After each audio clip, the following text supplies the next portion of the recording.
Akalar, hammaga assalomu alaykum. Navoiyga yetib keldik. Navbatdagi Cobalt sotib oldik. Ko'rishinglar mumkin, 2024-yilda ishlab chiqarilgan og'anagan Cobalt. Salon holatlarini ko'ramiz. Salonda airbaglar o'tmagan, tomlar ezilib yotibdi, laboylar sinib ketgan.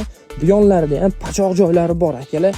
Qaranglar, gaz baloni bo'lgan, mashina og'anaganda gaz baloni uchib chiqib ketgan, zapaskalari qo'yilmagan ekan. Bu yoqlari ham pachoq bo'lib yotibdi. Ikkita eshigi but-butun, oldi balon dam qo'yib o'rganligi uchun mashinaga stoykaga o'tirg'izib qo'yishgan ekan.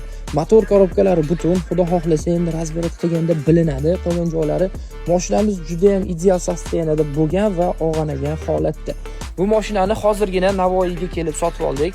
Qanaqadir cho'lli zonada turibmiz, aniq joyini bilmayman.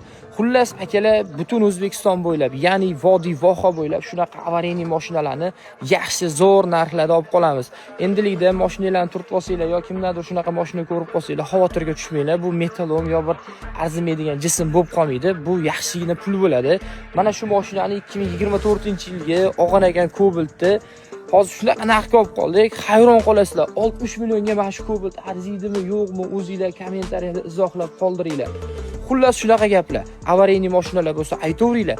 Zo'r narxlarda borib olib ketamiz. Sirazi hujjat qilamiz. Hozir hujjatini qilishga ketyapmiz. Pullarni sanab beramiz. Qarzga, nasiyaga olinmaydi. Naqd pulga olinadi. O'zingizlarni ehtiyot qilinglar, pastdagi nomerlarga aloqaga chiqinglar.